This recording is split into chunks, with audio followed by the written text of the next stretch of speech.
Je voudrais vous saluer au nom du Seigneur Jésus, chers frères et sœurs en Christ. On souhaitait la bienvenue dans la présence du Seigneur, afin qu'ensemble nous puissions bénéficier de ses sages conseils. Nous vivons des temps difficiles, nous le savons tous.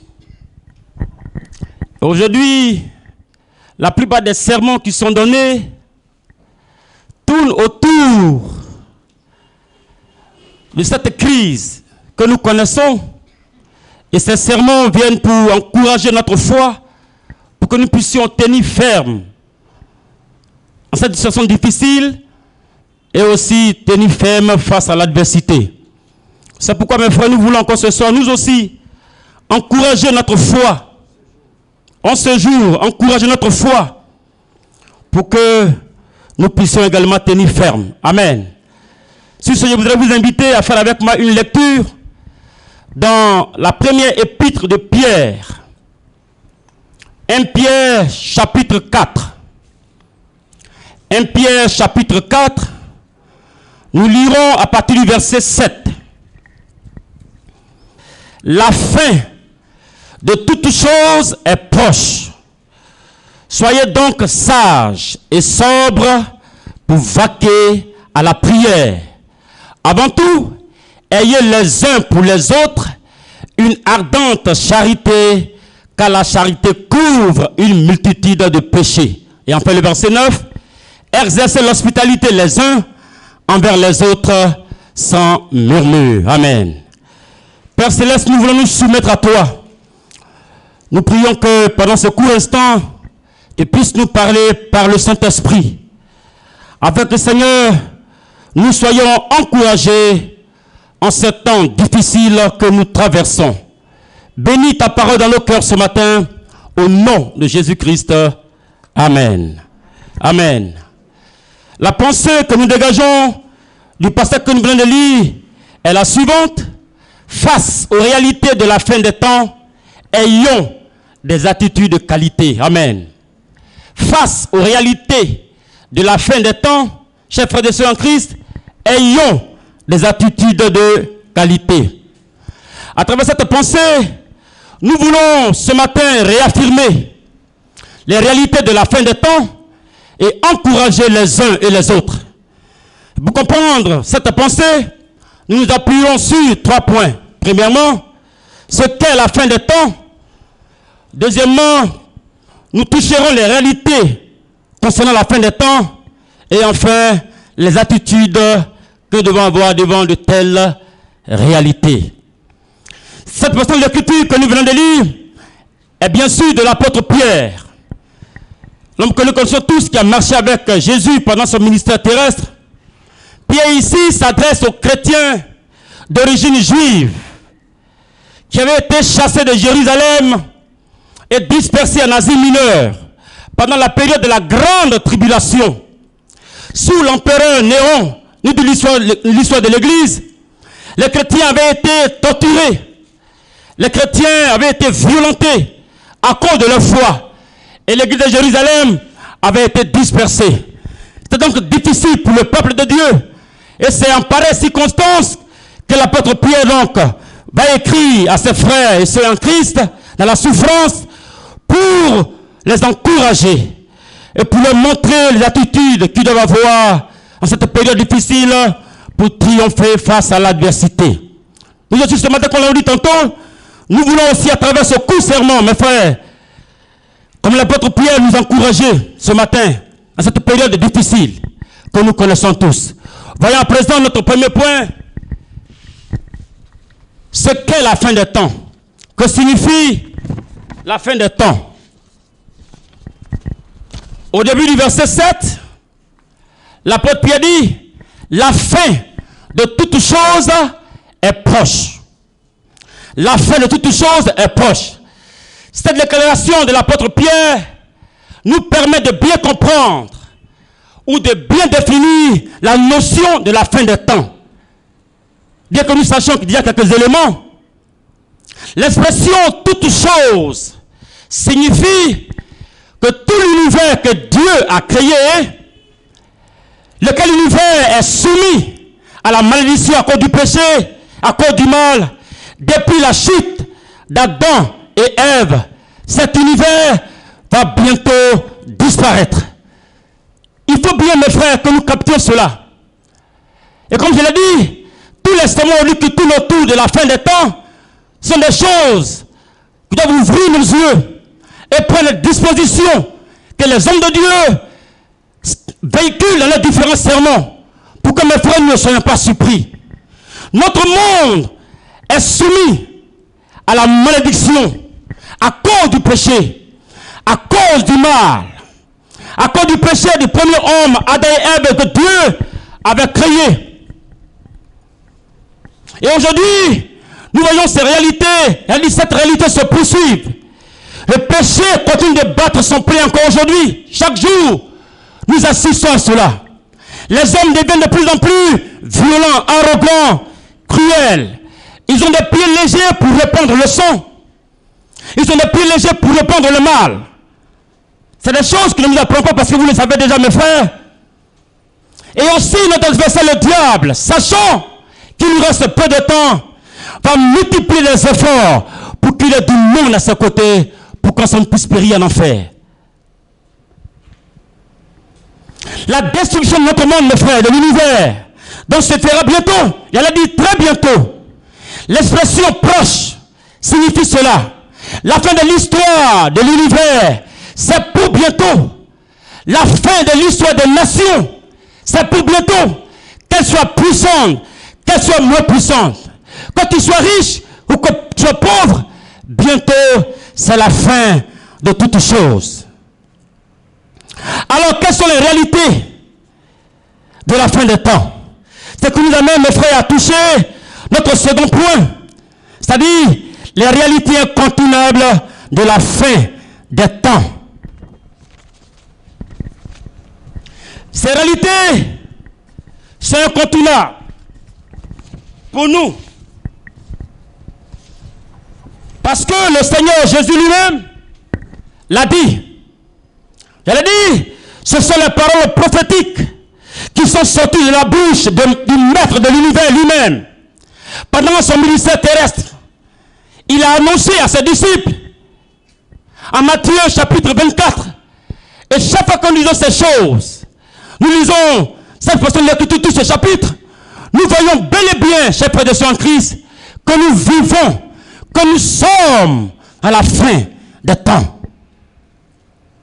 Et c'est aussi clair. Nous ne s'apprenons donc pas ces choses, parce que le Seigneur nous l'a déjà dit. Et quand nous regardons les événements, et que nous les lisons, comme je l'ai dit, les calamités, les maladies, de tout genre, méchanceté des hommes, les fondements de la société qui sont renversés par les tenants du pouvoir ou des systèmes dans le monde. Ces choses nous montrent, mes frères, que nous sommes bel et bien à la fin des temps. Mais sachons-le, mes frères, si d'un côté, le mal nous guette, le monde s'effondre, j'en ai dit, si d'un côté, tout s'assombrit, sachons, mes frères, que de l'autre côté, il y a aussi un Dieu grand, un Dieu puissant, capable de garder ses élus, de les préserver. Est-ce qu'on peut l'acclamer ce matin? C'est une réalité que nous devons savoir, mes frères. C'est pourquoi, soyons sans crainte. Celui qui est notre maître, qui est notre roi, celui que nous servons, celui que nous sommes venus ce matin adorer, célébrer, est celui qui tient l'univers entre sa main. Et nous chantons, qui tient le monde entre sa main, amen. Il tient le monde, il tient le monde, il tient le monde dans sa main. Jésus tient le monde dans sa main. Soyons sans crainte, car notre roi, notre sauveur, est le gouverneur des nations et du monde présent. Même s'il y a des difficultés, même si le ciel s'assombrit, même si tout semble s'écrouler autour de nous, mes frères, gardons la foi, car il est tout puissant pour nous préserver. Si d'un côté le diable est à l'origine de nos douleurs et des épreuves, pour nous détacher de la présence de Dieu, car en effet son objectif, c'est que nous abandonnons la foi. Il peut avoir la maladie, il peut avoir la mort, il peut avoir la souffrance, il peut avoir toutes sortes de calamités. Mais sachons aussi, mes frères, qu'il est sur le diable le pouvoir de faire ces choses. De l'autre côté, le Seigneur lui-même a aussi le pouvoir pour nous garder, pour nous préserver. Mais Dieu aussi peut autoriser, peut permettre qu'il y ait des moments difficiles pour que nous, ces élus que nous sommes, nous puissions chaque jour compter sur lui. C'est pourquoi, il ne sait pas quelle saison tu traverses ce matin, ce que tu vis comme réalité.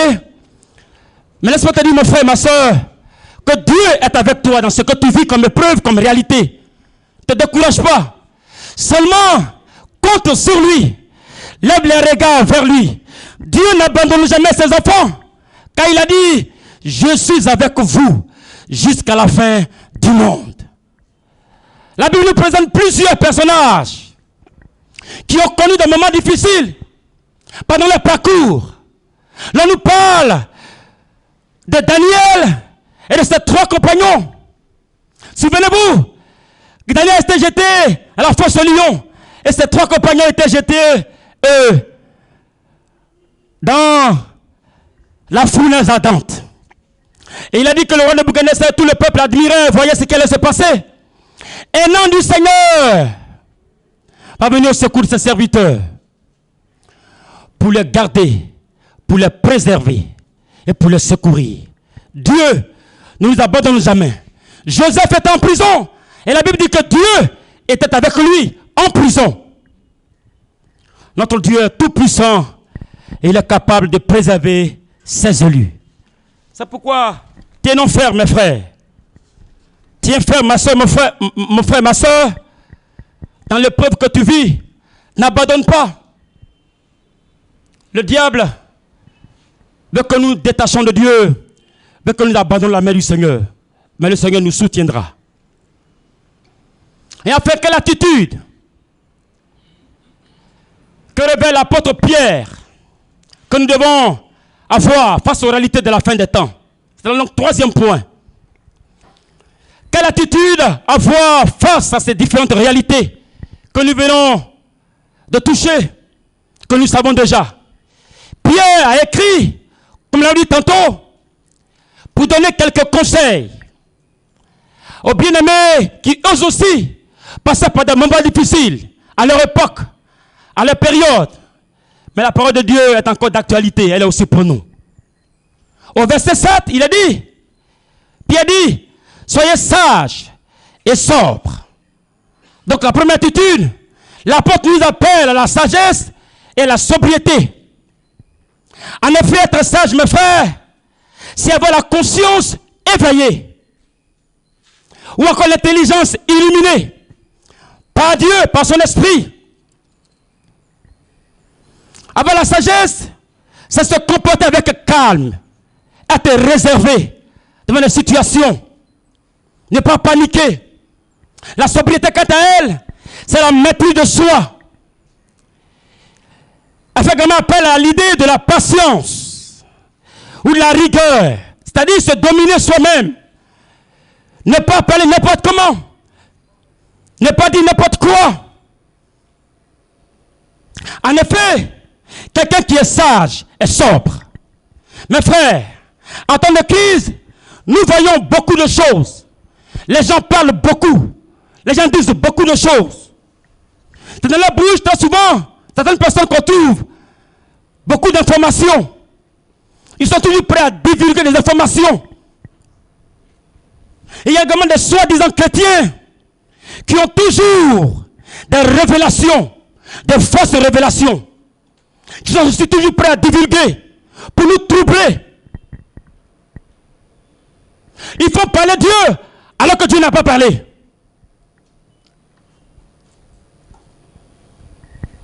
Et bien, ce que nous connaissons présentement dans notre pays, beaucoup en parlent. Mais nous sommes chrétiens, mes frères. Ce n'est pas à nous de parler n'importe comment. Ce n'est pas à nous de divulguer des informations qui souvent ne sont pas vraies. Ce n'est pas chez nous qu'on doit trouver ces choses. Ce n'est pas de notre bouche que les inconvertis doivent apprendre des choses. L'apôtre dit, soyons sages, Comportons-nous comme des sages. Soyons sobres.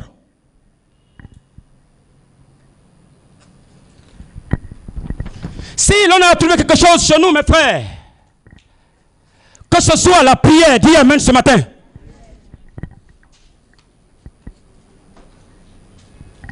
Ce qui nous amène à notre deuxième attitude. L'apôtre dit, vaquez à la prière, la fin du verset 7b. D'abord, ce que nous attendons, mes frères, d'abord, ce que nous pouvons voir, transformons toutes ces choses en sujet de prière. C'est sûr que Dieu nous appelle.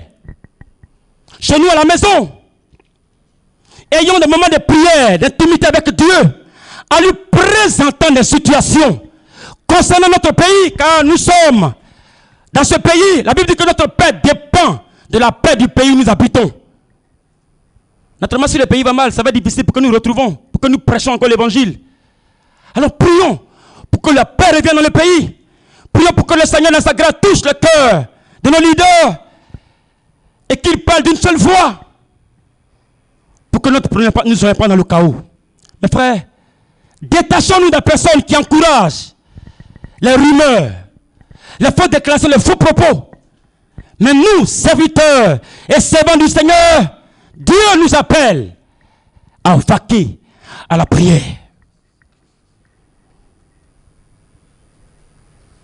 La pensée centrale que l'apôtre Paul veut faire comprendre ici, c'est que la sagesse et la sobriété conduisent à la prière.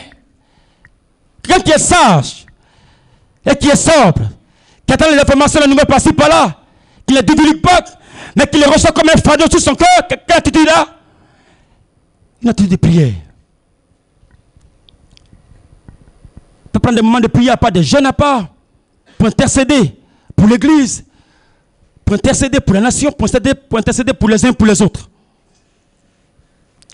Le Seigneur souvent peut permettre des situations, des crises. Dieu peut permettre que les crises arrivent pour que nous puissions prier. Dieu peut permettre que nous connaissions des épreuves pour que nous puissions prier. Car la plupart du temps, les chrétiens prient quand ils ont des problèmes. C'est pourquoi Dieu peut permettre souvent qu'il y ait des problèmes. Il ne dit pas que forcément tu as des problèmes parce que Dieu l'a autorisé, je ne sais pas ce que j'ai dit. Mais je dis que souvent quand on est dans les difficultés, c'est là qu'on cherche Dieu.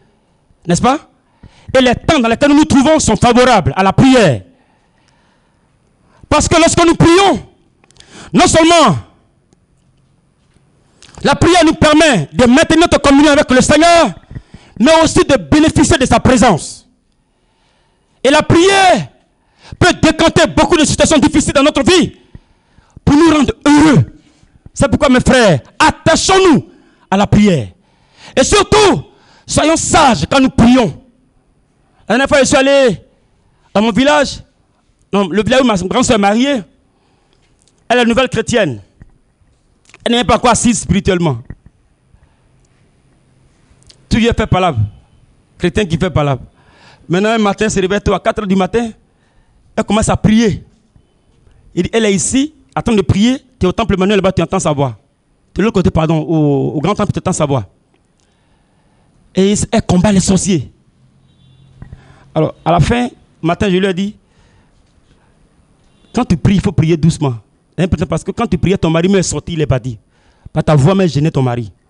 Ça veut dire que quand tu pries, tu ne dois pas crier pour déranger ceux qui sont autour de toi. Alors, ton mari, il est sorti, c'est vrai que tu n'as rien dit, mais il n'était pas content.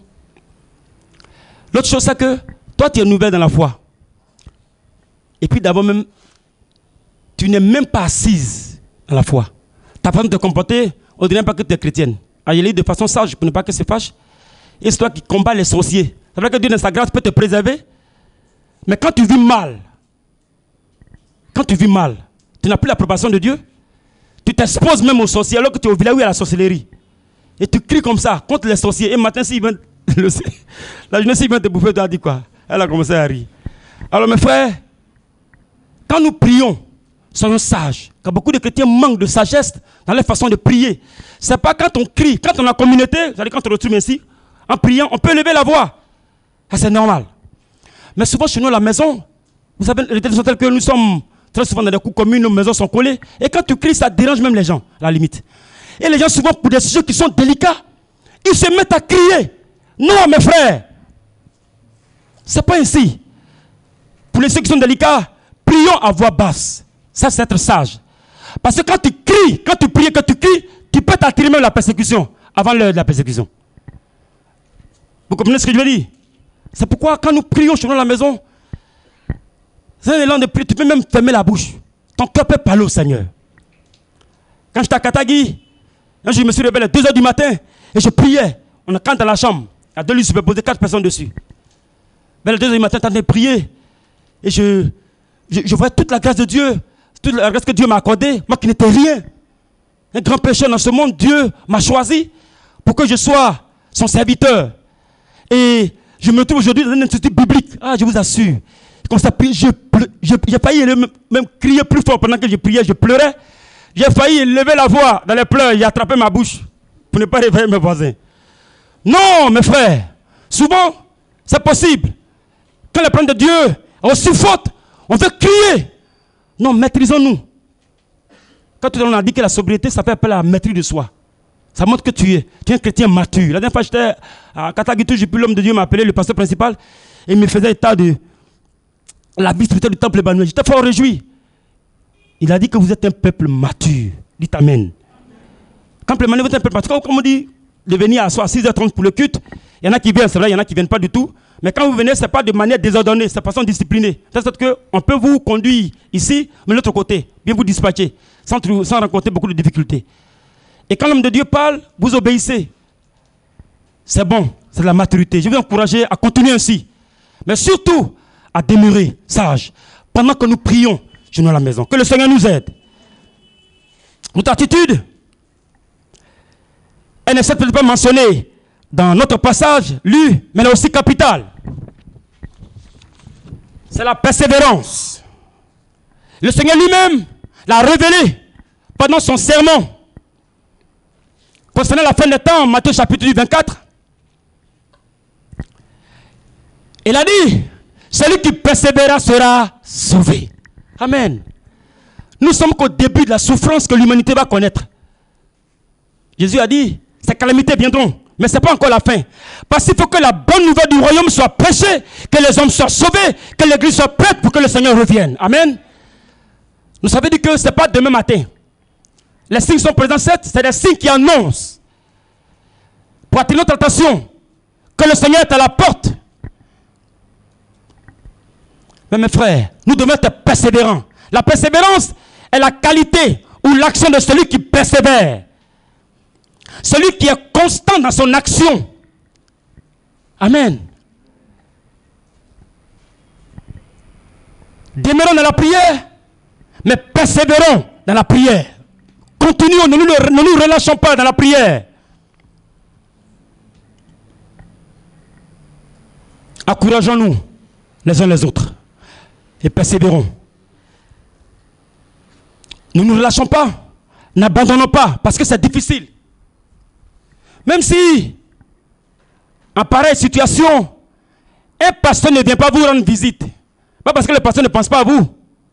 Le pasteur, chaque jour, il prie pour nous. D'ailleurs, il a dit, dans le début de l'église, l'homme de Dieu peut passer toute une nuit à prier pour les chrétiens. Et il peut prendre chacun individuellement par son nom pour prier, pour le présenter devant le Seigneur. Donc ça veut dire que, tant celui à la maison, même s'il ne vient pas vous rendre visite, il vous porte dans son cœur. Car c'est le fardeau que Dieu lui a donné sur la terre. Donc mes frères, n'abandonnons pas. Nous rencontrons un responsable, un frère, nous pouvons lui faire part de ce que nous vivons comme réalité pour qu'il puisse nous soutenir dans la prière. Mais n'abandonnons jamais la foi. Car si nous abandonnons la foi, nous avons tout perdu. Le dernier élément pour terminer, que l'apôtre relève dans les versets 8 à 9, on peut résumer cela à la communion fraternelle.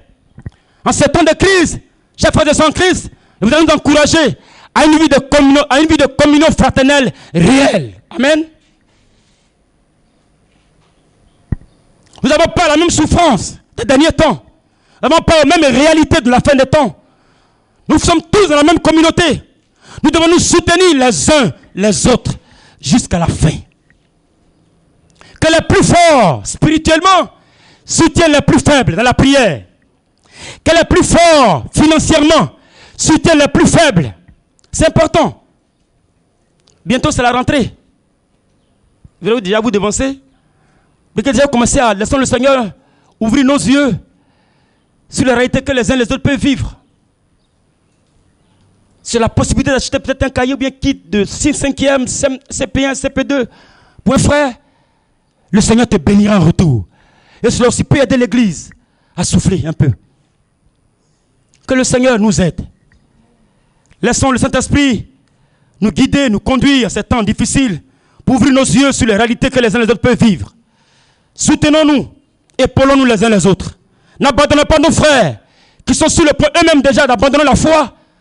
Nous les trouvons en chemin, nous les abandonnons. Comme la parabole du bon samaritain. Non mes frères, au contraire, donnons une main d'association à nos frères pour les relever de leurs difficultés, pour qu'ensemble nous puissions avancer. Que le Seigneur nous bénisse. Si nous vivons des temps difficiles, nous vivons aussi des temps prophétiques. Car le Seigneur dans sa parole a dit par la bouche de son serviteur Joël le prophète, que dans les derniers jours, le Saint-Esprit sera avec nous, n'est-ce pas? Nous vivrons les temps de l'Esprit. C'est pourquoi mes frères, laissez l'Esprit de Dieu nous conduire chaque jour. Vos fils et vos filles prophétiseront, les vieillards auront des visions. Ne laissez pas décourager par les pressions que nous connaissons, mais plutôt abandonnons-nous entre les mains du Saint-Esprit pour que nous puissions vivre des expériences merveilleuses avec lui. Quand en période de crise, c'est possible qu'un chrétien vive normalement sa vie chrétienne en s'appuyant sur le Saint-Esprit. Que le Seigneur ce matin nous aide avec ces quelques réalités pour que notre foi soit toujours victorieuse en ces temps difficiles que nous connaissons. Nous allons prier le Seigneur ensemble. Et si vous le voulez bien, nous allons nous tenir debout. Nous allons prier le Seigneur.